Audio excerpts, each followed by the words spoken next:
Confessional time. So you made your first wig on the sewing machine. On the sewing machine. How does it feel? It feels good. I was kind of nervous, you know, but I said, "This your first time. You gonna, you know, it's not gonna be this the Virgo moon perfectionist. You can't do that today.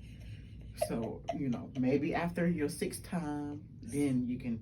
Yeah. 6? Girl, you did that whole unit. You think it's going to take you 6 times to do that? Turn it inside out so I can see. Talk about your 6th time. Girl, bye. Look at all of that for your first time. Child, stop. 6.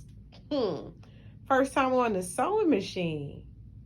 And everything. Hey.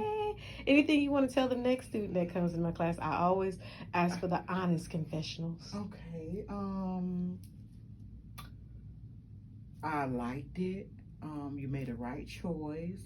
She's very hands-on, informational, and patient. So, if you're watching this, good. You're good. Aww.